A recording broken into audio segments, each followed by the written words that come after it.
from a galaxy far, far away. And a bookshelf straight out of the 90s. From Thrawn to Dantooine And everything in between. This is Legends Look Back. Hello, everybody, and welcome to Legends Look Back. We are proudly part of the Utini Podcast Network. Say that 5 times fast. We are a Star Wars books podcast for the #1 fans of Pablo Hidalgo's Beast Wars sketches on Twitter, where we talk about all things Star Wars Legends, celebrating our rich EU history, as well as diving into lesser-known Star Wars classics. And woo, are we diving in deep today. I'm your host, Jared Mace, and I'm not joined by my good friend, Freddie C., with the coolest Star Wars hat in the galaxy. F's in the chat for Freddie. He's still alive. Don't worry. He's still alive, hopefully, if he can survive that California traffic. But you know who I am joined by, filling in as our producer this week, one of the great faces of Utini's YouTube channel, Emma Park. How are you, Emma? Hello, I am well. Very excited to be here tonight and chat some legends. I was just commenting last night on the Cosmic Force that I'm definitely more known for my canon side, especially when we're picking art of the week. But I did select a Legends art yesterday from Star Wars number 29 from the 1977 series because we talked about Valence last week, so I had to do it. Yeah, you chose the image where Valence's severed hand grips Vader's ankle. That was so good. I was so proud of you, Emma. Way to go. So Everybody good. give Emma a round of applause, whether it's wherever you are. If you're driving your car, keep both hands on the wheel. Yes. If you're cooking dinner, don't burn the chicken. You know who else is not burning any chicken this week? The greatest doctor in the galaxy since Evazan himself, Charles Henkel. How are you, Charles? Wow. Well, first of all, I only have the death sentence in 11 systems. And Knew you were second gonna of all, say that. Shots fired at Corey, but that's okay. He's not here right now. I don't see him in the chat, so he didn't hear that. I'm doing very well. I'm stoked to be here. I think, was I on the first round table that we ever tried for this show? Wasn't it Kenobi? Didn't we do that like way early? I don't even know if it was either episode. It was either you or Eric. Eric came on early too. I know that after your episode, we were like, all right, yeah, we got to figure out a better way to do roundtables. Because it was still, I assumed learning. I offended somebody, and now the truth comes out it was Freddie, because I'm back when Freddie's gone. So No. We were like, oh, yeah, we'll just kind of like, talk through the plot points of the book, and that'll be a great way to do it. And we're like, no, we actually need some very specific questions to help us get all the way through, which we have learned takes a lot of time. Which, by the way, guys, I finished Shatterpoint today, and oh my gosh, was that amazing. And I can't wait for us to do our Shatterpoint roundtable coming up in just a couple of weeks here on the show. Before we go any further, though, I've got to clear the air here with Charles. Charles discovered a shared passion this week in the Utini Slack that we got to put out on the internet for the whole world to hear, to immortalize. You are, or were, a massive Captain Underpants fan growing up. Oh, yeah, let's definitely talk about this.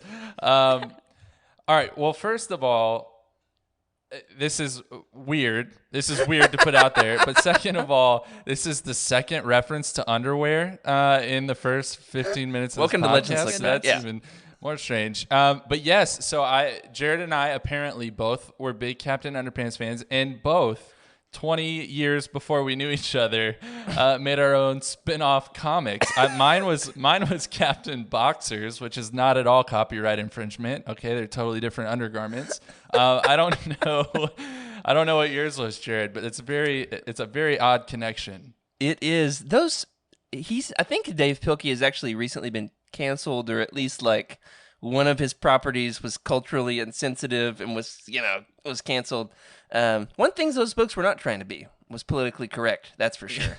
My spin-off comics originated with the Pizza Men. There were 5 of them. P-I. You see where this is going. Z1 and Z2. All right. And but then there was a spin-off from that called Janitor Man. How did I get from Pizza Men to Janitor Man? It's a shared universe. I remember that much. I even commissioned an artist at 12 years old. I paid a buddy like $20 to do concept designs for me because I was a terrible artist. Wow. It's a whole thing. I have no idea where all those are. One of these days, it'll be a Patreon reward.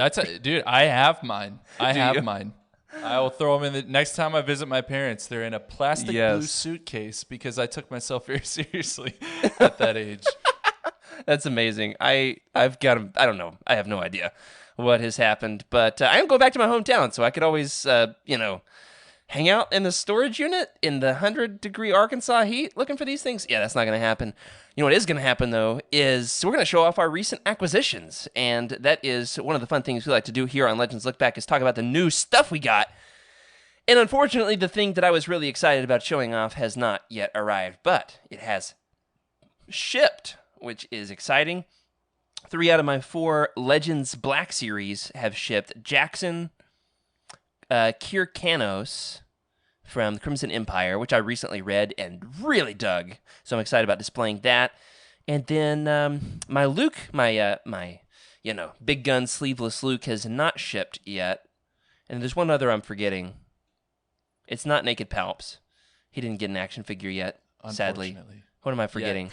That's the operative word. Anyway, 3 out of my 4 have shipped. Hopefully, next episode I can show them off. What I do have, though, is kind of a funny coincidence. I'm wondering, Emma, first, though, if you're going to show off the same thing that I'm about to show off. What do you have here, Emma, to show off recent acquisitions? You got anything new for Thracken's thrift store? Regrettably, I do not. And I know this is very off-brand for me because, I'm very known for being a collector. But you know what? I just bought a new computer. I'm trying to save money. And other than the Rising Storm, which came, that was one thing. But other than that, surprisingly, nothing from me. Well, that's what I thought you were going to say. Was the Rising Storm. Charles, did you get a physical copy of this, or are you just going with your free kickback that you guys get over there at the Living Force? No, I do have a physical copy of the Rising Storm. I have the Target exclusive. Look at that thing. With all the beautiful Jedi portraits there. And I do have the out of print edition that will come soon as well. So I went through an existential crisis on whether or not I should order that. And here's why. Books A Million, I ordered the signed copy, pre-ordered it, the day it was announced. Because I didn't have Cavan's autograph yet. I'm collecting all the Star Wars author autographs and doing pretty good on that collection. Didn't have him yet. Really love him. Was excited to have his. So I ordered it before they ever announced the out-of-print edition. Once they did announce the out-of-print edition, I frantically tried to cancel my Books A Million pre-order, and they would not let me cancel. You know what they did do, however, is ship me not one, but for the price of one, they shipped me 2 signed copies. I can't even get these in the frame. 2 signed copies of The Rising Storm. And so, thankfully, I've got a friend up here in Massachusetts who back in January, just recently got into Star Wars books for the first time in her life with Light of the Jedi. She has since read like 20. She's read the entire Timothy Zahn catalog, which is awesome. And so I'm going to give her one of these copies tomorrow. No giveaway, not doing one of those here in the chat. It's already claimed. But that does bring me up, if we count the free copy that they sent me, the one that I bought but tried to cancel, the out-of-print that I ordered, and the Target exclusive, that puts me up. Oh, and I've got the ebook and the audiobook. Oh, my word. Many copies of this book. The Rising Storms. Yeah, that's right. The rising wave that's going to eclipse me of debt, just financial stress. You know what else is going to put me into debt? Some of these newly announced Legends books that are coming up on the horizon. Emma, why don't you start us off here and tell us about some of the things to be on the lookout for in the Legends world? Sure, yeah. So we have a new Marvel Legends Epic Collection announced, Legacy Volume 4, which collects Legacy Volume 2, which is issues number 1 through 18, featuring... now correct me if I'm wrong, Jared. Anya Solo. And it's due out March 2022. All right, I kind of punked you with that one. Did you notice just how ridiculous the terminology was with this? Yes, I stumbled over it quite a bit. So this is a Marvel Legends Epic Collection, not to be confused with the new Del Rey Essential Legends collections. Those are prose books. These are comics, right? Okay, I think that's where I got confused. But it's reprinting a Dark Horse comic which was Legacy. But this is not Legacy Volume 1 featuring Cade Skywalker. It's Legacy Volume 2. But for all of the Cade Skywalker Legacy Volume 1 comics have already been released as Marvel Legends Epic Collections Legacy Volumes 1 through 3. So Legacy Volume 2 is being released as Legacy Volume 4. Are you with me? No. Only partially. Anyway, I'm actually really excited about this. This is a vastly underrated Legends comic series. It's shorter than Legacy Volume 1. It's very different. There's a murder droid. There's an Murder IG. droids. There's an IG droid with like a big bandolier across his belt, and he's got, I forget his name. He's got, dual wielding pistols, and the fan theory is that he's actually C-3PO reprogrammed into an IG unit 100 plus years after Return of the Jedi. Anyway, it's amazing. I'm excited for this. It is really good. You should definitely check it out. You can find your pre-orders through the Utini affiliate links if you click on our new release schedule, upcoming releases. I'm sure we'll have it on there soon if it's not already. Secondly, coming up is another Legends comic. This one, however, is not a Marvel Legends Epic Collection. This is the hardcover omnibus of Knights of the Old Republic. Yeah, Emma's going to throw this one up on the screen here for us. This is the one we talked about back when we did the, 3-part roundtable plus one more with the interview with John Jackson Miller, when we did 50 plus issues of the Knights of the Old Republic comic series. We hyped it back then in January. You can order them. There's still people frantically in the Legends Look Back Discord channel. We've been chatting all day about like which version are you going to get and where are you going to get it and what price are you going to pay and who gets the most money when you buy it from which source. Anyway, all 1,344 pages of this thing comes out next week, July 7th. Charles, can you imagine having 1,344 pages of a Star Wars story in one volume? Well, I can now. And I'll tell you, I've never read a single page of that, but just this cover alone that we're showing everybody, I want that on my shelf.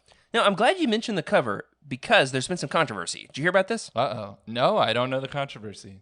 So, I don't know if it's controversy, but like, I'm peeved in that mildly peeved. It doesn't actually matter because I'm a collector and only the spine is really going to be what's seen on my shelf for the most part. And I'm going to love having this thing and I'm really excited to spend money on it.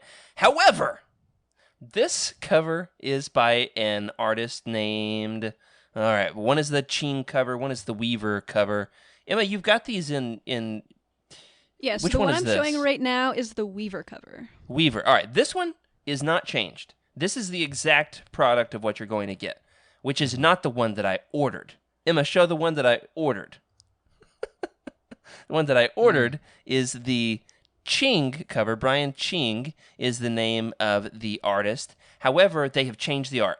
This is no longer the Ching art that's going to be featured on the cover of the book that I bought. The one that they put up is probably better, but it's not the one that I thought I was buying. Can you imagine dropping $100 on a book and then before, like a week before it gets to you, they say, "Oh yeah, by the way, it's gonna have a different cover." It's kind of wild, isn't it? That's fair. frustrating. Yeah. Do you know what the new art is? Yes, we don't have it in OBS, but it is, however, in the Legends Look Back Discord channel. So click through if you want to chat about that more with us. There was some spicy takes there.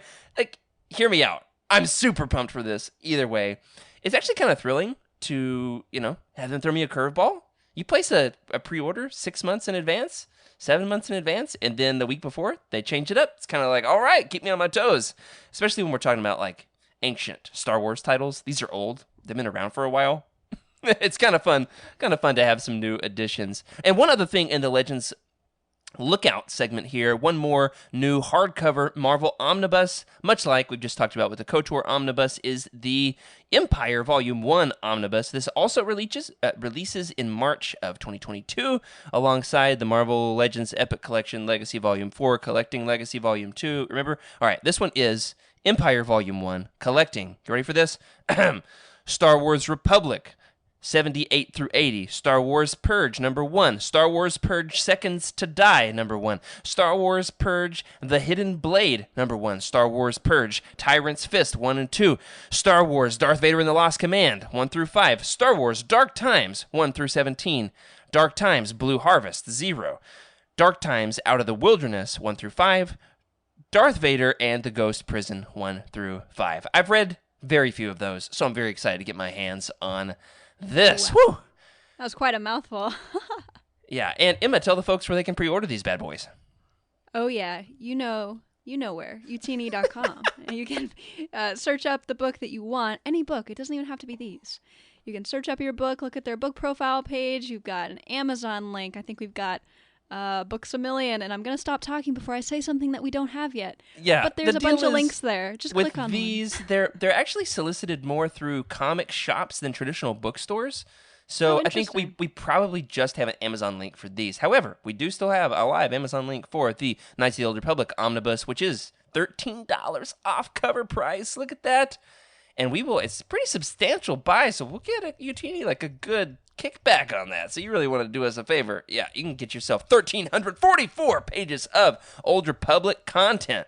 So before we go any further into that rabbit hole, we are going to go in a very different, very, very old, very Legendsy rabbit hole. In fact, it's so Legendsy that even in Legends, it's Legends. It's not even really all that canonical. We're going to talk about the Disney Plus Vintage Collection featuring the Boba Fett cartoon, the Ewok movies, the Ewok cartoon, the Droids cartoon, and, you know it, Genndy Tartakovsky's Clone Wars. This is something that was buried in the Disney vault for years. Disney released some classic, legendary Star Wars shows and movies, and we are going to break it all down. You know what's awesome? Despite the fact that some of this content wasn't my favorite, the theme songs were fire, weren't they? It's true. It's true. Not the That Ewok season droids- 2, though. They ruined it. Yeah, Well, Go ahead, Charles. Droids was like, I felt like I don't know, it could have been Elton John. I don't know who sang that song, but I was like, I heard it once, and I was like, the rest of the day, I was like, in trouble again. Like, I was just humming it. I was singing it around the house. It's fantastic. Yeah, let's go ahead and talk about that. Out of the 3 theme songs, right? We got the Droids theme song, In Trouble Again, and then there was the Ewoks, as you're referencing, Emma, there was an Ewok Season 1 theme song, and they changed it for Season 2. They changed it. All right, rank them. Theme songs. I'm going to put, as Charles said, I'm going to put that Droids theme song as number 1. How about you, Emma? Agreed. Yeah, Droids number 1, Ewok season 1 number 2, Ewok season 2 last, because the first season was really good, and they ruined it with the second season. All right, I think that's the definitive list. I don't think there's any way around that. I will say, even if you, after listening to us talk about these tonight, maybe not, convinced that you want to go and binge all of this, you could, and I have. But I would at least encourage everybody to listen to these theme songs. It'll take 2-3 minutes of your life, and it will be worth it because they'll be stuck in your head. It's like a gift that keeps on giving, isn't it? It just stays in there. It's true. Yeah, they're on YouTube. Look them up. You're gonna have one of them stuck in your head. I don't know which one. Probably the Droids one. That one's just really catchy. Yeah, definitely. Well, the thing about the theme song, did you know that it was actually recorded by one of the guys who was in The Police? I don't mean Oh, really? That you know, makes so much sense. law enforcement. I mean the classic rock band. I've got his name Interesting. here in the notes somewhere.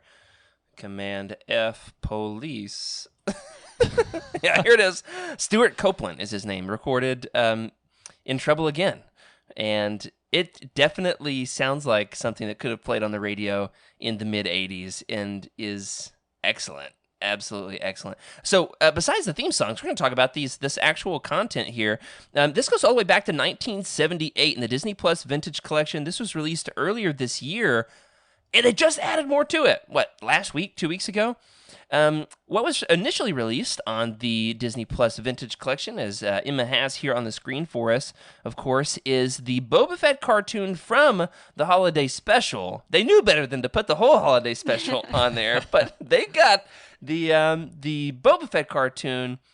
What is it, 7 minutes long, from the holiday special called The Faithful Wookiee. This is the earliest one from 1978, done by the same animation company that made the other shows. They ended up going back to 6-7 years later to make some some spin-off series following Return of the Jedi. So we've got the Ewok movies, Caravan of Courage, released in 1984, Battle for Endor, released in 1985, the Ewok cartoon, simply called Ewoks, brilliant title.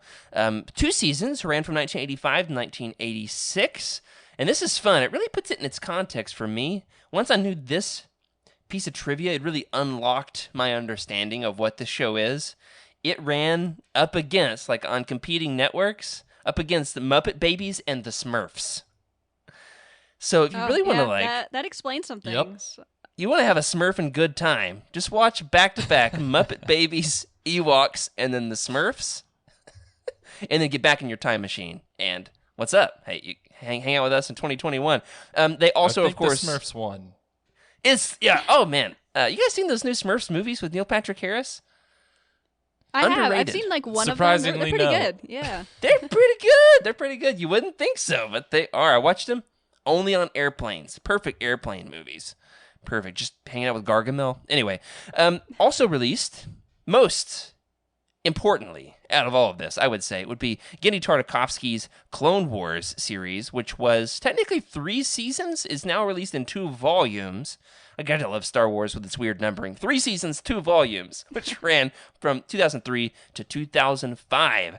The golden age of prequel content, as far as I'm concerned. And then, like I said, just last week, maybe 2 weeks ago, the Droids cartoon was released on Disney Plus, which really goes to show that they could keep dropping stuff into this vintage collection, which is exciting. This was first released in 1985, right alongside the Ewoks cartoon. So, Charles, let's start with you. What's your history with this content? Have you watched any of it before the Disney Plus vintage collection?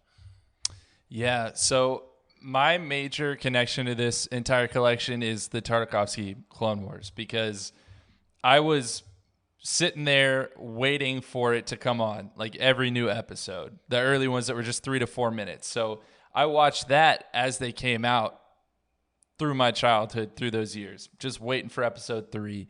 The other stuff, let's see, the story of the Faithful Wookiee, I watched the entire holiday special for the first time in college because my roommate at the time, Vincent, got his hands on a burned DVD copy of the holiday special. So that was my first encounter with that. But Droids, Ewoks, the Ewok movies, all of that is very new to me. I watched it pretty much for this episode tonight, and I was happy about some of it and not so happy about other parts. Yeah, that's such a generous way of putting it, Charles. Charles Ever the diplomat. He just did that like super fast Mace punch to diplomacy in the face there with his description. That's good. Yeah, I actually watched the Clone Wars series live, as it was, not every episode, because they were hard to time. They were so short that if you went to get a drink of Gatorade at the wrong time, you could tell I wasn't definitely playing a lot of no pee breaks allowed when you're waiting on that show. Yeah. Then you miss it. You'd be back, and Anakin would be like, "Well, Obi-Wan, that was a good adventure we had there," and then it was over. How about you, Emma? You were too young to be watching the Clone Wars series that came out live on Cartoon Network. We were taking Gatorade breaks and pee breaks. You were just not born yet. So, what's your history with this series, though? Of course, Trevor over there in Wales, which we learned, he's Welsh. Trevor over there is, laughing at all of us because we're too young to have watched the 80s shows as they were coming out live. But how about you, Emma? Yeah, so I hadn't watched any of this except for the Faithful Wookiee cartoon because I watched the holiday special on YouTube, regrettably. So I did, technically watch that, but now I've seen all of it now that it's been on Disney Plus. So I think it's great that they're adding it to Disney Plus for people that weren't around during that time or are curious. It's definitely an interesting look into that time and that period of entertainment, I think. So that's a good way of saying it. It is definitely like a trip in the time machine. It is a glimpse into the past of what Star Wars was struggling to be, and this really is couched in its history for the fact that George had young children at the time of the release of Return of the Jedi, and was trying to shift Star Wars into being more childlike. And you can see that, of course, coming to fruition in Jar Jar Binks, of course, in The Phantom Menace. I almost said the Trade Federation, excuse me. Those 8-year-olds love them some trade disputes. The taxation of trade lanes. But no, he really did lean into this idea that Star Wars is for kids and went that direction. He wanted to create content that his kids could enjoy. I like to think that George was creating himself his own babysitters. Don't you think? I love that. That's so neat. Trying to give Coming from someone with children, I feel like you've thought about this long and hard. Yeah, that's right. That's right. We call Peppa Pig the new snooze button. That's right. Absolutely. I did, however, try to watch this with my kids, and they were like, "No, we're good." Yeah, I mean, I feel like it's very different than the cartoons that like I watched as a kid and that are probably being released today. I don't know. It's a different style. It's a different like amount of action, different topics, things like that. So I can kind of see why they weren't super into it, but maybe it was just because they knew it was old and they just like they knew that they just maybe shouldn't even be interested in it. Yeah. For me, though, as a kid, all right, Charles, I don't guess this would apply to Emma. Charles, did you ever, growing up, go and rent VHSs from a physical location? Man. At Hollywood Video, right around the corner from my house. It was a good Friday night when we would go have dinner and then go to the Hollywood Video. Pick out your VHS for the weekend. Perfect. Yeah, my hometown Oklahoma had 2 video stores, rival video stores across the street from each other. I can't remember what Movie Gallery and Crossroads. I liked Crossroads better because they sold Pokemon cards. But Movie Gallery had more movies, which was like kind of the point, right? But I remember renting this thing incessantly. The Ewoks movie, the first one, Caravan of Courage. I still have yet to see Battle for Endor.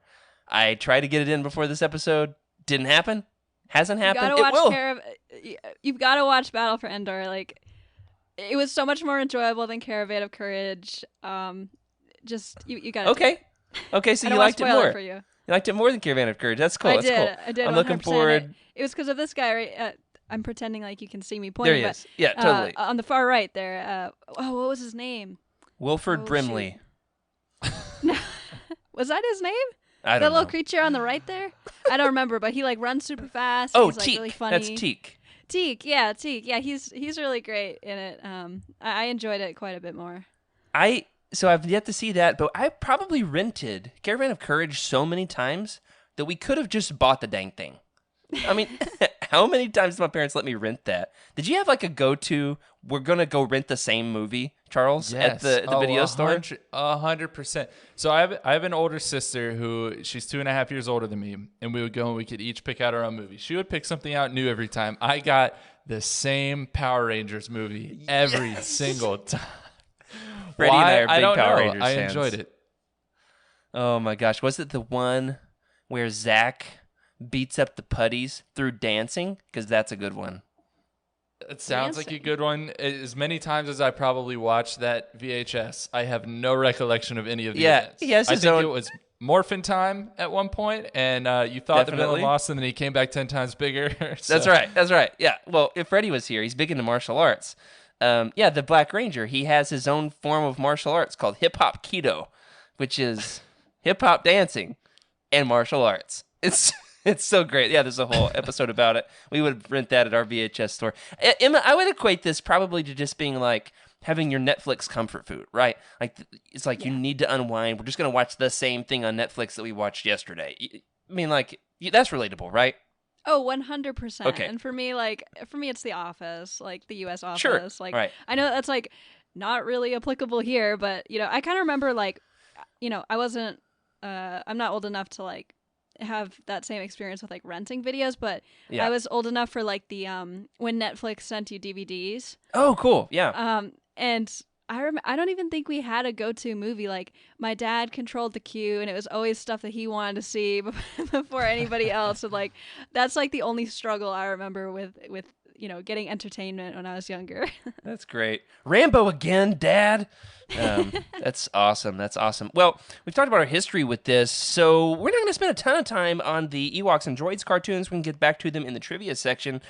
Because honestly, they were kind of rough. kind of rough. But I do want to ask, did you have an opinion on which was better, Ewoks or droids? Obviously, the execs, like the higher-ups who were pulling the purse strings on this stuff, thought Ewoks was better because it got 2 seasons as opposed to the droids 1.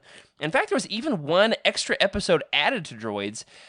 They canceled it prematurely, but then none other than Star Wars sound designer Ben Burt stepped in to try to save it. And so he wrote one last finale episode, which in true Star Wars fashion is a prequel.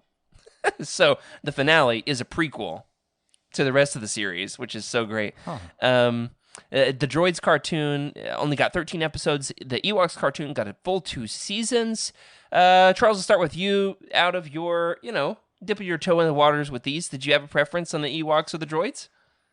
I did, and I think I might be contrary to maybe what most people think. I will be fully transparent. I only watched the pilot of both of these shows. It's like a good litmus test. I thought that Ewoks was better. I did. It was, I don't know, it was more interesting to me. The Wisties, that was all wild. Yep. Like the Wistie Queen. Hated that for sure. Well, but they're in Battlefront now, so it's like super cool to see. Oh, are they really? Yes, exactly. So there is a story behind that because my buddies and I, we play Ewok Hunt sometimes like late at night. Like I'm talking 2 a.m. We decide to play Ewok Hunt. And, you're running around in the darkness, and all of a sudden a Wistie pouch will bust next to you, and we all just scream Wisties while we're, like, running away from whoever. So, yeah, but there was that moment where Wicket is just dancing with one of, like, the Wistie Queen in the forest, and I was like, this is why I'm here. Oh, my gosh. This I is love the that. reason I'm watching this old cartoon. The lore of this 1980s cartoon brought back to life in 2021. If they could have thought, you just be like the Paul Rudd meme. Look at us. Who would have thought that this show would have had its own second life all these years later? That's so cool. All right, so you're gonna say Ewoks. I decently enjoyed Ewoks. There just wasn't any stellar voice acting, and then I hated everything that wasn't the main crew of Ewoks, which is like half the show. Now I say hated it. You mean like adds, not the main Ewoks? Or what do yeah, you mean by like the that? bad guys, the villains. What are they called? Oh, like the okay. Dulocs. The Dulocs. They There look we like go. the Grinch. Yes, yeah. Could not really hang with them for. Let's be honest. Yeah, but they did have like kind of irritating voices for sure. that's what it was. Yeah. I've also been studying hard for grad school this month, so like anytime I need my brain off, what I don't have my kids screaming at me. I don't need some gnarly Ewoks screaming at me either. So. What I need to do, and I've got a working hypothesis here, I want to watch Care Bears, Gummy Bears, and Ewoks back to back to back, inebriated, and then see which of them, if I would ever do that, theoretically, of course, and see which of them adds up. Because I used to like those 2 shows as a kid. Emma, do you even have a clue what I'm talking about? Not really. I'm not gonna lie to you. It sounds like an I think I watched Care Bears when I was little, but. That just sounds like a very interesting mix of shows that you've just rattled off there. See, Emma, you don't quite understand. In the Ewoks pilot, when they played Drop the Sack, Jared and I played Drop the Sack as children. Yep. There was not enough entertainment out there yet. Oh, goodness. Drop the Sack was a real game. Yeah, before we say anything else about that, Emma, did you have a preference on Ewoks or droids? Definitely droids. I think it was because, the villains in Ewoks were annoying. I agree with you, Jared. But also, I felt like the premise for each episode was kind of the same. Like, the Ewok kids all do something stupid to get themselves in trouble. And then, oh goodness, we gotta go fix it. Whereas droids was just kind of this, like, cluster of just wildness that I can't even quite pinpoint anything on, really. It was a very weird experience to watch, and I feel like it had a little bit more variety, so I'm gonna go with droids. I'm sorry, I'm dying at Corey's comment in the chat, which is, what the heck is Drop the Sack? I just saw that. Well, Corey, let me explain it to you. It's a game that the Ewok children play where they sit up high in the trees and they drop sacks of mud on each other. No, on Aunt Bozzy exclusively. Oh, yes, on their aunt, yes. Poor Aunt Bozzy got the works, man. Always. Well, that was one of the annoying things about these shows was how much gratuitous violence there was. I know what you're saying, gratuitous violence. There was so many pratfalls. It was definitely a lot of like falling and hurting each other humor, which I've got a 3-year-old. It's really not that funny, but like maybe they would think it's funny. So I actually, out of the two, preferred droids, mostly because I enjoyed listening to Anthony Daniels play C-3PO. Yep. He actually was. I'm gonna have to mute the chat. I can't even look at this. I can't either. He actually, revived his role as C-3PO, and there's this indiscernible quality that he has in his vocal performance compared to. I mean, it's been 40 years. 40 years since he first started playing C-3PO. There's something in his voice in the Droids cartoon that really just works, and it sounds so authentically original trilogy compared to some like recent performances. I mean, he's still doing great. He never ages. But this was a very authentically original trilogy Anthony Daniels performance. Definitely loved that. My biggest gripe with Droids was basically all the original characters. Anything that wasn't, originally in the original trilogy kind of, grated with me. But I will say, all of the space battle sequences, anything happening with spaceships or speeders, were excellent. The sound design was great. The problem was, like, there were very, very few moments where they were, like, having spaceship chases. But when they did, they were good. My biggest problem with droids from the one episode I watched was not that C-3PO blinked. It was that he blinked with vertical eyelids. Like they weren't even just normal eyelids. Wait, talk to me about his eyelids anatomically. What should droids' eyelids anatomically be from the perspective of a doctor? Eyelids? Should they have I think eyelids? Definitely is the real not, just based on a here. creepiness factor. Yes, they should just stare through you, like not even at you, but through you. Right. Somehow that's and less creepy. He doesn't have a top and bottom eyelid, is what I'm trying to say. He has a left and a right. I had no idea. I didn't that's notice very, that. It's very disturbing. Yeah, Wow. his facial expressions were terrifying. I can't decide if I want to say terrifying or horrifying, but definitely one of the two. I mean, it's he had one of those eyebrows, like pseudo eyebrows. Like what even was that? It's one of those choices where they needed him to emote. But that's one of the brilliant things about C-3PO is he can emote without eyelids, whether they're the right way or the wrong way. So, yeah, definitely one of the biggest crimes in the Droids show was the C-3PO blinking. I think we can all agree on that. But kind of leads me to this question, which is like, regardless of the execution of these shows, I just wonder from a conceptual standpoint, were these the right choices for spin-off shows after the original trilogy? The mid-'80s, you put yourself into the dark times of Star Wars content making after Return to the Jedi, before the, landmark book, Heir to the Empire, I almost said Heir to the Jedi, Heir to the Empire in 1991. This is in that period where Star Wars has kind of fallen out of the public consciousness. What do you think would have been a good alternative besides droids or Ewoks? What would have been like the ideal cartoon, the animated series to make after Return of the Jedi in the mid-'80s? You ever thought about this? So just like my gut reaction right now is like, it would be really cool to have seen a cartoon about the Mon Calamari, like after Return of the Jedi. That's like my gut reaction. Oh, we got some Mon Calamari stuff in the Clone Wars cartoon, that's for sure. That's right, yeah. I feel like it's like it's like Muppet Babies. I feel like it's a common thing. Just take the main character of something that you love and let's see them, as a child. So I feel like they could have done like a young Luke running around Tatooine with all of his good buddies. That could have been fun. Oh, Star Wars Muppet yeah. Babies? That's not the worst idea I've ever heard. I mean, I did watch like a lot of Ewoks and droids this week, but so my bar has shifted Your low. bar is pretty low. Yeah, it's low. It's very low. Yeah, this is a good idea. I've always been clamoring for. We got this to a certain extent with Rebels, a like fighter pilots show, an animated fighter pilots show, kind of in the vein of Speed Racer. That's about like Rogue Squadron, but it would have needed to be set maybe between episodes 4 and 5, something in that era. So I still think that there is a lot of room for a show like that. Even today, I'd like to see them do this in the Speed Racer, like 1980s style today, of like a Rogue Squadron show, like an 8-episode, 13-episode limited series, kind of revisiting this 2D style. You know what I mean? Yeah.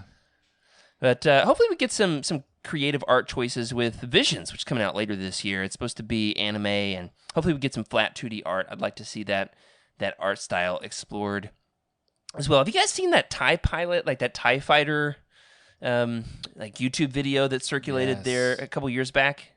Yeah, dude, that is incredible work. I really love that thing. And I also love like all of the like manga adaptations that they've put out. So like do that just in a show. I would eat that up. Yeah, that's a good idea. You could turn that, and hopefully we'll see what Visions is. But yeah, Emma, we'll have to send you a link after the show. We'll put it in the Legends Look Back Discord channel. There was a fan-made TIE fighter anime, just a video, maybe 5 minutes long, and they kept adding to it. It took them months, maybe a couple years. Awesome. And it is just absolutely one of the best pieces of fan-made Star Wars content ever. Really follows like the Gundam style of anime from the 80s. Oh, yeah? Kind of reminiscent of that, like the late night 1 a.m. Adult Swim stuff that I used to watch in the 2000s. After you watched the 2000s Genndy Tartakovsky Clone Wars series, which we're going to get to in just a second. Before we do, one of the little tidbits I stumbled upon with the Ewok movies. Talking about the Ewok movies here for a second. One of the crazy tidbits I stumbled across today is there's actually some debate, some controversy surrounding where they fit on the timeline. Did you guys get any sense when watching them where they fit into Star Wars continuity? You know, I tried to use Wicket as like my base for trying to figure out like whether this took place before episode 6 or after, and I honestly couldn't figure it out. And I'm really interested to hear what you have to say. I've got some thoughts. Let's ask Charles first. No, I mean, I'm going to be real with y'all. I made it about all of 10 to 15 minutes into Caravan of Courage, and it's a slow roll. I had to turn is. it off. So I have no idea where it landed. Hopefully somewhere very far, far away from where I am. Yeah, it's a slow roll. You gotta sit with it. You gotta make the commitment to I'm watching this, and nothing will stop me. I say that. It took me about 20 separate sittings to make it through. But just like that's just life with the kids. I'll blame it on my kids. Get this. Originally, this was thought to be 150 years after the Battle of Endor. No way. 150 Why? years. It was. I don't have a great answer there. Other than it was in a few different pieces of reference material, then later is retconned to being much closer to the Battle of Endor. I need to double check. I think it's just shortly afterward. The number one thing. That's very interesting because Wicket is a child still, so then Ewoks would have to age pretty weirdly. That's definitely one of the things I was thinking. Yeah. One of the other issues is the Ewoks don't have really any human contact in Return of the Jedi. You know, Wicket is super suspicious of Leia until she feeds him, what is it, like a granola bar? Something like that, yeah, like Yeah, a it's a cracker, Chewy. like a saltine. We had a big debate about what did she feed him in Slack a couple years ago.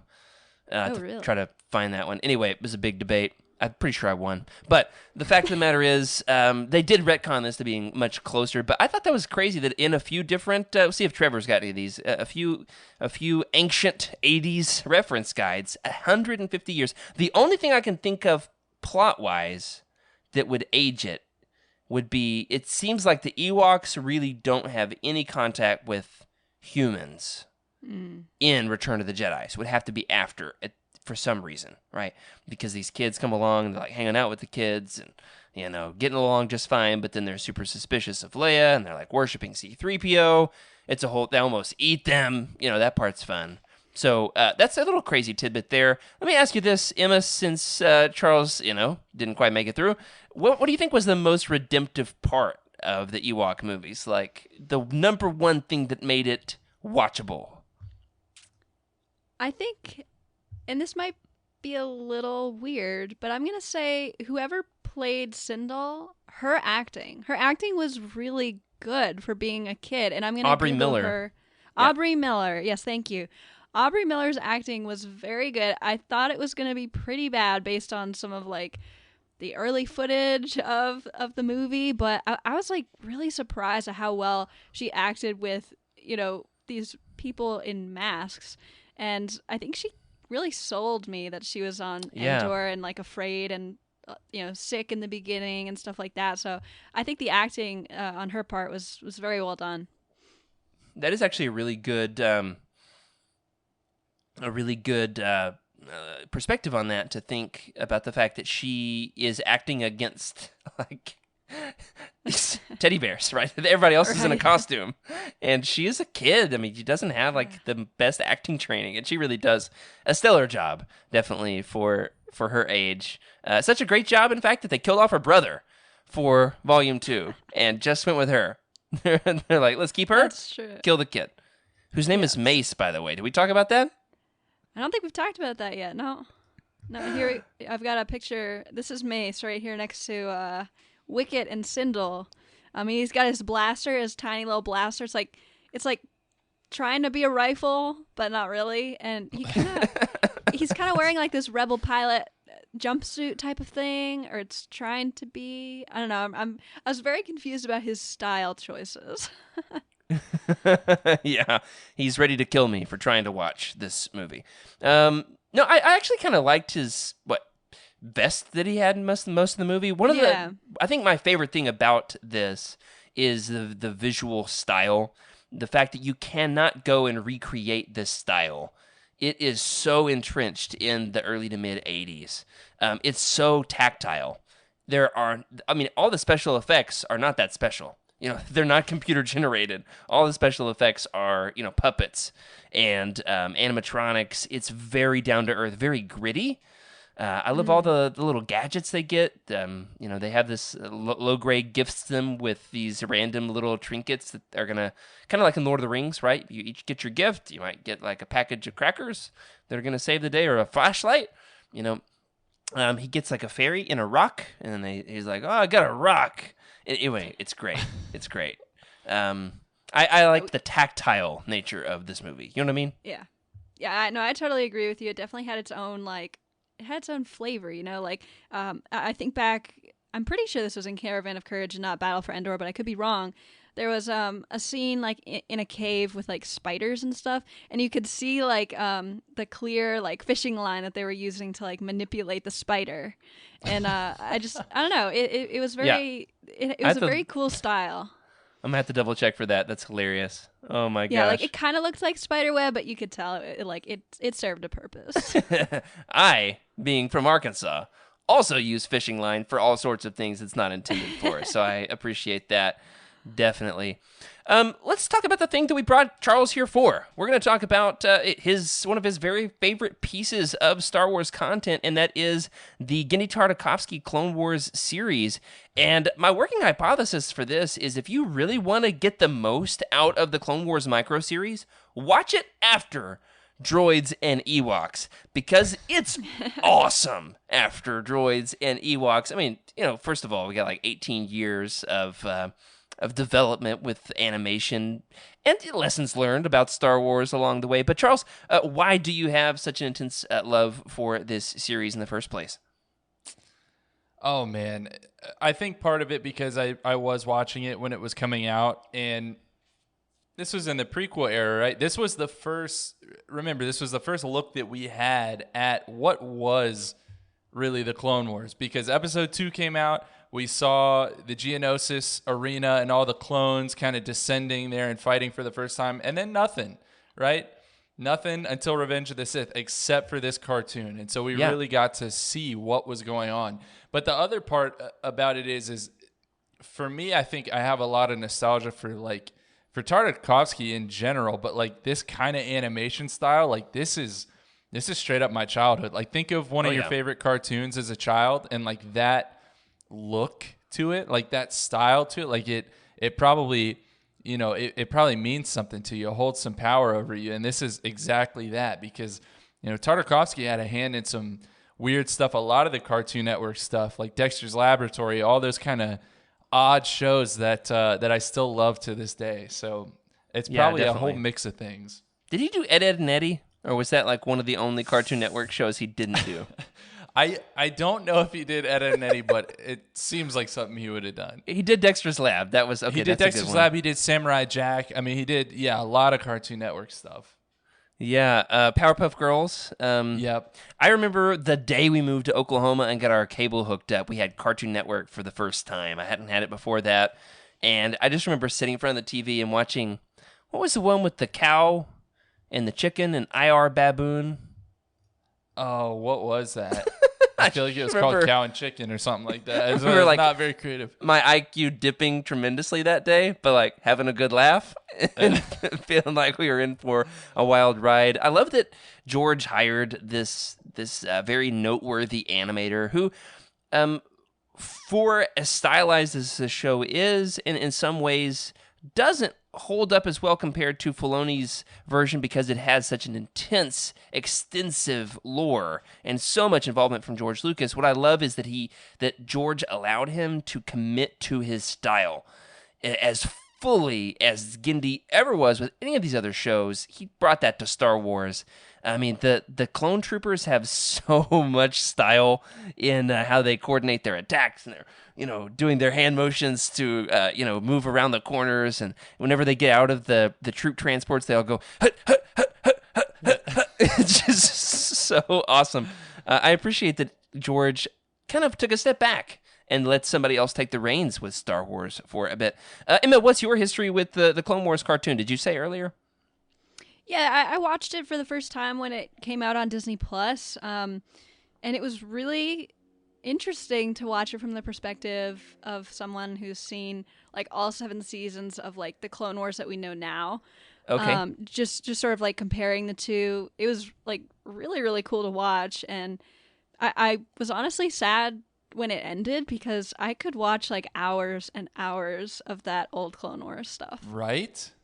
Yeah, it's so rewatchable, and I love the way that they have couched it in Disney Plus. It is just 2 episodes, right? It's just these 2 volumes. Right. You press play, and they're gonna go, and you don't have to decide in between episodes. Am I gonna keep watching this? You just let it do its thing. It was like they were having more and more faith in the show. Is kind of how it seemed because, like, as you said earlier, Jared, it's actually 3 seasons is how it was produced, and Volume 1 on Disney Plus is like seasons 1 and seasons 2, and then Volume 2 is season 3. So this is very Legendsy, right? To be doing this number thing again. Yeah. So Volume 1 is seasons 1 and 2. Exactly. Okay. Because the earliest episodes were like 3 to 4 minutes, I think, all except for maybe, I want to say the finale of season 2 was like 10 minutes for the first time, but then all of season 3, they're 13-minute episodes. So they were just giving Genndy more and more room to play. Yeah, they did get longer, and they connected more, especially to the end of the beginning of Revenge of the Sith. Season 3, Volume 2 connects so directly with Revenge of the Sith in a great way, which one of the things I loved about Legends. We've got a few books that really tether to that story. Labyrinth of Evil is a good one. Yeah. And of course, Plagueis as well. Let me ask you this, Charles. What is your favorite episode? Out of, you can think the little segments, your favorite scene, favorite part. Obviously, we know you love the Mace Windu fight. I do love that Mace Windu episode. So I think there's my favorite episode, and then there is the best episode, and they're not the same. My favorite episode is from season 1, and it's the episode where Obi-Wan and Dirge fight, where they actually joust, right? Like with their respective squads. Yeah, and it's like, of course Jedi Knights are going to joust. Like, that had never occurred to me. But then they fight hand to hand, and it all ends with that wonderful moment when you think Obi-Wan has won because he's cut Dirge into like 5 pieces, and then at the very end of the episode, it just shows Dirge's little bubblegum body pieces like coming back together. Like that Dirge. is, I call them Jello Dirge. It's bubblegum Dirge. That's what he is. I like Jello Dirt actually, but yeah, I mean Dirge was such a cool character, and just that moment. That is my favorite episode. But the best episode, I think, hands down, is actually a couple episodes. But season 2, I think it's like a few different episodes. But specifically when Asajj and Anakin are fighting. Yeah, on I just Yavin watched that 4. one yesterday. Yeah. Yes, that the one at the end of their fight, right, where Anakin kind of dips into the dark side a little bit. He's wielding one of Asajj's red lightsabers, and he just gives that like primal roar when he's striking Asajj down that pit, and you see the flashes of Qui-Gon and Obi-Wan and Yoda behind him, just looking like terrified.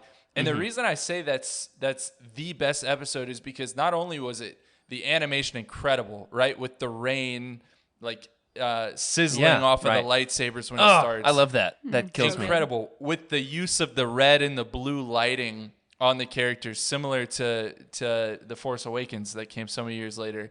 But specifically because it was like, it worked perfectly as one of those moments where Anakin was unsupervised, right? Sure. And he really let his true tendencies come out. Just like in Attack of the Clones when he slaughters the Tusken Raiders, right? When he's away from the Jedi Order. The Tusken Raiders. Yeah, that's when he has those moments. And I felt like if you went from watching the micro series to Revenge of the Sith, that's one of those moments you carry into watching that movie, understanding why he's so troubled.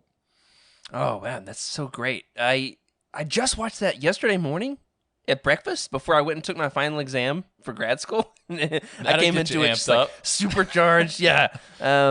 What got me? Yeah, the rain on the lightsabers and they start sizzling, and I'm like, how? Cool. Why are we not doing more of that? You know, yes, it totally makes sense. Why is this not in anything else? And then the amazing thing, and I started laughing so hard. My wife was like, "What is wrong with you?" When the rain starts sizzling on their lightsabers, and then the rain starts falling. And they just stare at each other, and Genndy just lets it sit. And it is the longest silence of just rainfall and them just staring at each other. And I'm sitting there just like, seriously, how long is this going to go on? What is happening? It's only a few minutes. And then it's like right before a boxing match, you know, when they like stare at each other like that. Yeah. They've got to like get ready, you know. Yeah, perfect. And then finally Anakin just like straight up jumps onto the Masazi temple. It's like in one single leap. Well, it's one of the things. You bring up a good point because Genndy is not afraid of silence, right? Because the troopers rarely talk, as you said. Like they're doing their hand signals, but when they pull in the music, like you feel it too, because it's that same episode where they play some of the actual classic Star Wars soundtrack, and it works so well.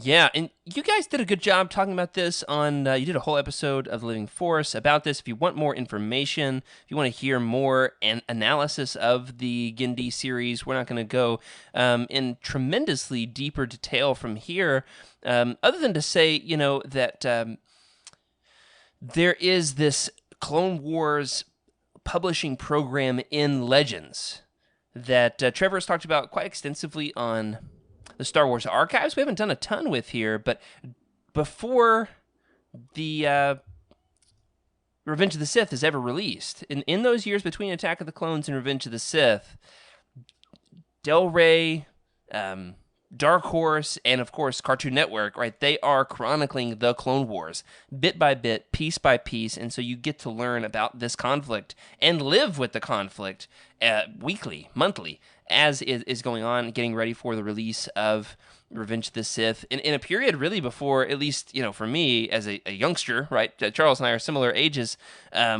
You know, didn't have great internet access. When you did, it was like you really had to wait for it with a dial-up. And so any piece of content you could get was a tremendous gift from the Force. And so it really fits into that period. And I think its greatest contribution is its introduction of villains.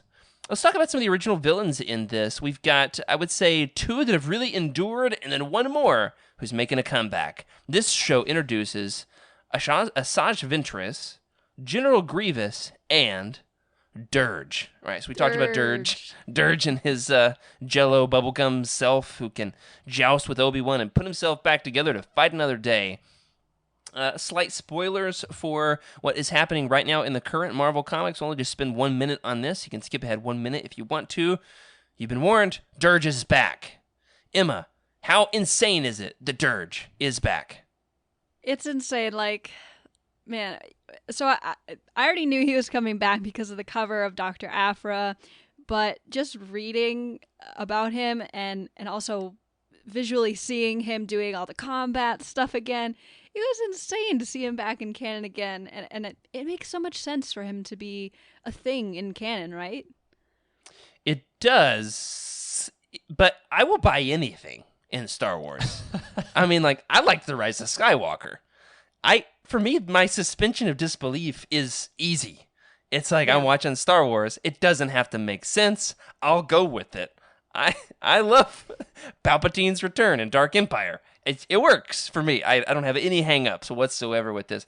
Dirge coming back is a great bone to Legends. It's a great, call back to this Tartakovsky thing. It also makes sense that you would need more ridiculously powerful, crazy bounty hunters for an event called War of the Bounty Hunters. You can't just have Boba Fett, IG-88, and the 7 or 8 from The Empire Strikes Back. You really need to fill out that roster. I think Dirge does that in an interesting way.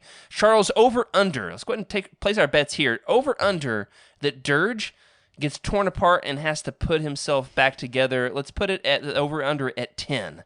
How many times in War of the Bounty Hunters do you think Dirge has to reassemble his dissected body? I'm gonna say under 10. That's a lot. I would read a comic where he just keeps getting destroyed and putting himself back together over 10 times, but I don't know that the mass public would do that. So okay, good point. Less than. Okay, Emma? I agree, less than 10, and here's why. There are only 2 known major lightsaber wielders in this era, and it's pretty hard to chop someone up with a blaster.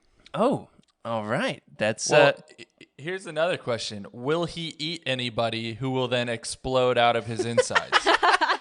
That's got to be how he goes out, right? I hope so. It's like with if Thrawn. He has to go out, that has to be the way. It's like with Thrawn, whatever they're going to do with his story in canon, who knows? He's out there, with Ezra. But, it's going to be hard to beat how he died in Legends. And so I'd like to see some kind of a throwback. That is good. That is so excellent. I'd like to see him, blasted, and then watching his bubblegum skin knit itself back together, over a series of panels. You could do one panel where it's just, a hole in his bubblegum flesh. The next panel, the tendons are kind of coming back together. Yes. Charles, explain how that works on a physiological level. Yes, I cannot. Okay. Good answer. Emma, we asked Charles his favorite episode. He answered with the 2 that I was going to answer with. The only other one I might have said is the, what's the Nautolin's name? Kit Fisto, when he goes and has his underwater duel. That one is awesome. I love that one. What about you, Emma? Is there any other episode we have not mentioned that you think should make the list of being in contention for the best episode of Gendy's Clone Wars? Yeah, the one where Anakin gets his tattoos was really interesting to me, mostly because it didn't make a whole lot of sense, but at the same time, we've never really seen anything like that in Star Wars, so I was, really intrigued by that, and I think visually it was stunning to see these, gross slugs going across his chest and, leaving tattoo marks. I think visually it was very interesting to see, though I don't think it's the best narratively by any stretch. That's a good answer. Definitely a good answer. If you guys want more information on this, like I said, you should. Do you know what episode that was, Charles? Check out that episode of The Living Force. Started looking for it a minute ago. Yeah, I don't know off the top of my head. It talk would about the be Gendy series. Somewhere in the hundreds, I think. In the low hundreds. Whew, goodness, you guys have done a lot of talking about Star Wars. We like it. What can we say? That's great. You guys did a good job in dissecting that, just like Dirge gets dissected from time to time. I would say out of all the different shows and movies that we have talked about tonight, my biggest recommendation on what is worth your time, second only to the Droids theme song, would be the Gendy Tartakovsky series. Is that everybody's recommendation? Do we even need to discuss this? Is it up for debate at all? No. Okay. Absolutely not. Okay, let me ask you this, though. This is kind of crazy that Disney did this, right? That they released all this stuff in this Disney Plus Vintage Collection. I love the way it was repackaged and re-released. It's kind of a way of saying this is a look back in the vault. They're clearly saying, like, this is not what we're making now, but here it is if you want it. What is one other thing you would like to see re-released in the Disney Plus Vintage Collection that is not there already? Just recently, we had droids added to the collection. If you're going to add something else to your collection, like General Grievous does with lightsabers, what is one more thing you could see them adding, or one more thing you would like them to add? Let's start with you, Emma. Yeah, so Jared was talking earlier about Warwick Davis doing like filming his own sort of behind the scenes of Caravan of Courage. And honestly, I would love to see that, mostly because I'm very interested in how that movie was made at that time. It's a TV movie, so obviously it didn't have as high of a budget. I'm just so intrigued at like how some of these effects were done, what it was like on set. Like, was he best friends with Aubrey Miller? Like, I would love to know all of these things. So I think that would be really, really cool to see. Yeah. They gave him, Warwick Davis kind of like the poster child of Star Wars. They loved, would really cater to him. They gave him professional camera equipment to do this with. Wow. So like he actually had incredibly nice equipment. And so would love to get a chance to see that. There's so much went into this. In fact, there was a Kickstarter like 10 years ago where he was trying to raise the funds to find a way to release this thing. Oh, wow. And now, this would be a great platform for it. Got a great recommendation here from Jacob. He'd love to see the original theatrical cuts put on Disney Plus. I definitely agree. That was definitely something that could happen. Hopefully something that will happen. We'll see. Charles, what about you? Yeah, I mean, I don't know of all that much that's out there still. This was my deep dive into Legends. So I guess I will say the Star Wars Detours cartoon that was made could definitely be added to this series. I don't know that it really fully jives with Disney, because it was, the same guys that made Family Guy, or at least Seth Green, who's part of that team. Yeah. So I think there's probably some rude humor in there, but maybe it's a little irreverent. But I mean, as long as you stick that Vintage Collection logo, it's 10 years ago. Surely that's vintage by now. Could you call that vintage? Not as vintage as 1978. We shouldn't even talk about the Boba Fett cartoon, which is cool. The one thing we'll say about it, we'll get to in a second, in the Easter eggs. Definitely agree there. I had a list of a few others. I'd love to see the documentaries that were made about the special editions. These were released as like bonus content on the VHSs. I'll come around here somewhere. It's too dark in here. On the VHSs of the special editions released in the late 90s, they put these documentaries of George just like leisurely saying, "Yeah, I decided to put another spaceship in the thing." And so I just want these documentaries about George's decision making on how the special editions became the special editions. I'd love to have those on Disney Plus. They're actually a lot of fun. Would love to see those. Let us know your recommendations. What are your picks? Would love to see those in the chat, in the comments, Legends Look Back Discord channel as well. Before we're going to cut this thing off. We are going to go quickly lightning round through some of the Easter eggs and the canon connectivity with the Disney Plus Vintage Collection, from the Boba Fett cartoon all the way to the Clone Wars micro series. Some of the callbacks, obviously talked about the recanonization of Dirge, but here's a few others. Charles, start us off all the way back in The Faithful Wookiee, the Disney Plus clipped version of the Boba Fett cartoon from the Star Wars Holiday Special. Yeah, so The Faithful Wookiee, Boba Fett appears in it. This was his first canonical appearance, and he has his gun, which is an Ambin Phase Pulse Blaster, that was then reintroduced in The Mandalorian. We see Din Djarin first use this against that ice creature, I think it was, in the pilot. Yeah, definitely. My favorite thing about that entire cartoon is how many times Boba Fett just straight up smacks his big purple dinosaur with it. Like it's not even just like a prod to, hey, let's go a little faster. Boba is just like, smack, and nails this thing. And I was like, ooh, man, that was a little violent.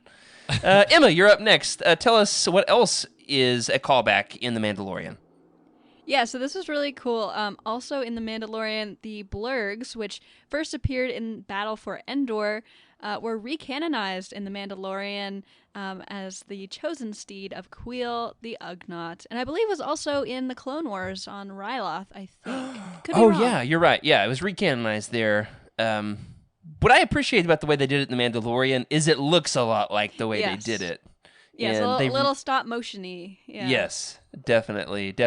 Another fun little callback cameo are the cameos in Droids by both Max Rebo and his musician sidekick, the coolest name in all of Star Wars, Droopy McCool, and, of course, even IG-88. Unfortunately, they were both featured way less than I hoped that they would be. Charles, take us away with the next one. Yes. So another little Easter egg from Droids here. There is a 4-armed diner owner, but this one unfortunately does not know anything about Kamino and Saber Darts. He's not our good buddy Dex, but still cool. Definitely the writing is on the wall there for where Dex is going. I love that George was like, you know what I really liked? That 4-armed diner guy. He can flip so many burgers. And he brings them back. He was so efficient. But much more like a toad, which is cool. Emma. Yeah, so also in Droids, and something that Star Wars Archives talked about a few episodes ago, there's a pirate villain named Kybo Ren. And no, I did not just say Kylo Ren, I said Kybo Ren. And if he offers your hand again, you'll definitely take it. Yeah, that's right. Except for maybe not, because I imagine his hand is like sweaty. Yeah, I know. Seems he's like a sweaty he's boy. Gross looking, yeah. He's got the very thin mustache. Yeah. I would never shake a hand of a man with that thin of a mustache. You know who else's hand I wouldn't shake? A Gorax. Goraxes, which were in the major boss villain at the end of Caravan of Courage, the monsters that haunt the Ewoks there on Endor. They were recanonized in Forces of Destiny, those little YouTube shorts from a couple of years ago. They were also referenced in a number of other canon reference materials throughout the last few years, including the lair of the Goraxes on Battlefront. You know who else was referenced in Forces of Destiny is Princess Nisa from the Ewoks cartoon. So love that they really just went all for it with the Ewoks stuff in Forces of Destiny. I'm gonna have to rewatch those. It's been a while. And finally, Charles added one last thing. Did you know that Sindel from the Ewok movies is referenced in a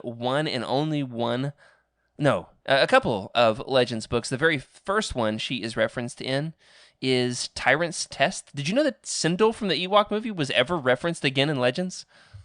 I had no idea. This is pretty shocking to me from what little I watched of the Ewok movies that we would want to bring things back. So tell me more about this. Yeah, so she became a reporter on Coruscant later in the Tyrant's Test, the novel, and then in Legacy of the Force, she's referenced again.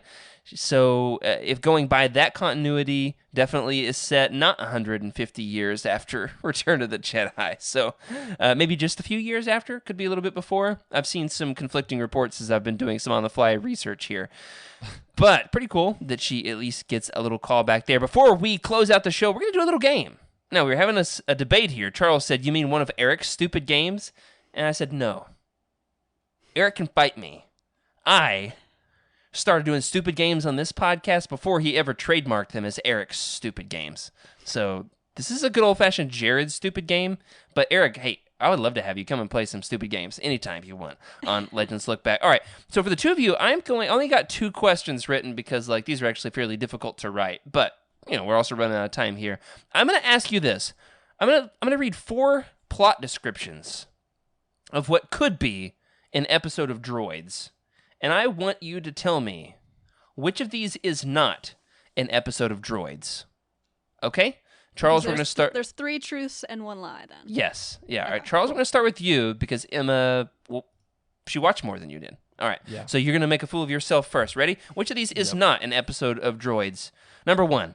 R2-D2 and C-3PO and their companions crash land on a water world and have to tame an OPC killer. Number 2. The droids and their friend befriend an android who happens to be a local brainwashed chieftain. Number 3, after being jettisoned over a desert planet, C-3PO and R2 are taken in a land speeder by a couple of locals. They accidentally discover the location of a secret weapon. That's all I'll say about that one. And finally, the fourth option is the droid's friend plans to follow the rainbow comets to find a safe path through the cloak of the Sith to the planet Rune. And this will allow them to trade for rune stones. And ultimately, R2 saves the day by pretending to blow a circuit. Which of those sounds the least like First of all, I feel like real I've episode not watched of droids? any of the episodes. Even though I watched all of them, I feel like I don't remember any of it. All right, Emma, I found myself kind of going into this zen flow with these episodes where, like, you turn them on, you just kind of, like, zone out. Yeah, for sure. All of it sounds fake. All of it sounds fake. It does all sound fake. That last one was so detailed, it has to be true. So I'm taking that one out. I'm gonna say the first one wasn't weird enough to be real. I'm gonna say the crash landing on a water world and taming an OPC killer is not an episode of Droids. Emma? It's the first one. Oh, okay, it wasn't good enough. Yeah, I needed more time. Yeah, it's not. But I appreciate that you thought that they all sounded fake. That was kind of the goal. All right. No, they all did, for real. The other question is this.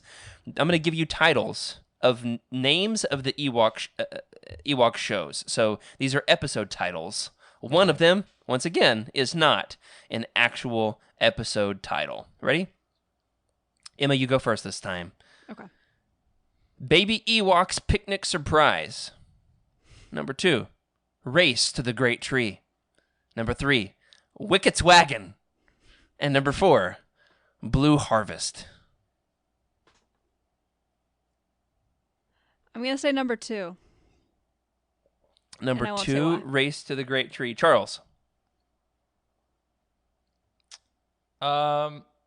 I guess I'm gonna say Blue Harvest, right? Because that has other Star Wars connotations.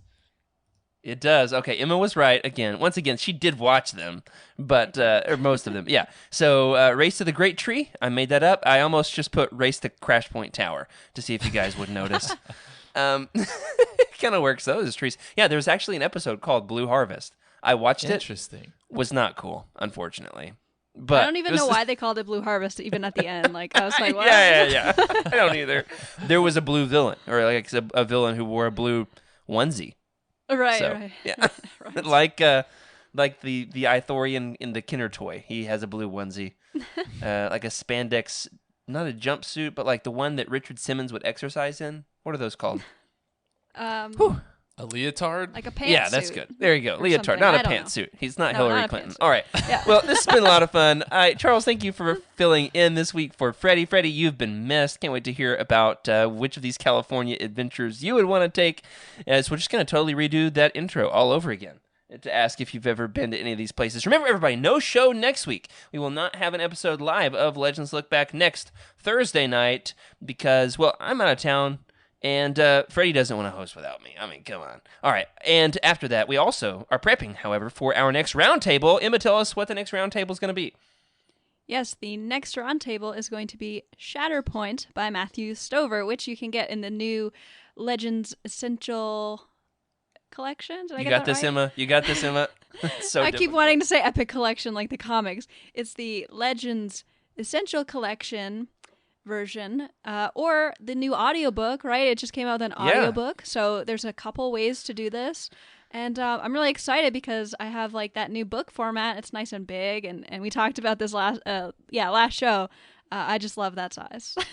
I finished it today and discovered there's bonus content. There's a short story at the end. Even in the audiobook, they've recorded the short story in the audio version, which is super cool. And I had no idea. Charles, I mean, I know you're a pretty big Mace Windu fan. Have you ever read Shatterpoint? I've never read Shatterpoint, and I just want to clarify something. I'm not a big Mace Windu fan. I just think he's alive. I just think he's out there, and I just hate him the least of those of us on the Living Force. Hey, works for me. Well, that does it for this week. Thanks for joining us on Legends Look Back. Thanks to our incredible patrons for your support. We love making this show, in case you can't tell, and we are glad you are along for the ride. Special thank you to Cheryl Bell, Patrick Ortiz, Carl Sander, and our Jedi High Council, Elizabeth Cloutier. I sound like the DJ from The Last Jedi, right? Elizabeth Cloutier, Jason Missile, Sally and Chris Eilerson, and of course, Freddie C on our Alliance High Command. I've never messed up those names before like that. What's your thoughts around the show? Hey, we'd love to hear from you. Email us, please, at legendslookback@utini.com. You can send us a message in the Legends Look Back Discord channel. You can leave us a comment on this episode on YouTube. Note to self, read the comments before next week, as long as they're nice. Or, of course, you can find us in Twitter. I'm at Jared Q. Mace. Freddie is at Wake Up Freddie. Emma? At Urban Jedi 26. Charles? At C. Hankel. And the show is at Legends Look Back. What a great handle. So perfect. Glad we didn't have to pay $1,000 to steal that from a space pirate named Kybo Ren or anything. Well, hey, if you're looking to buy some of the books that we often talk about, really didn't talk about the books today, if you want to help support the show, you can look up a book on Utini. You could click the Amazon link in the profile, or, of course, you could read something and then let us know what you think and leave us a review. We'd love to hear your thoughts. Remember, everybody, until next time, keep the Utini fan code and be a force for positivity in the fandom. May the force be with you.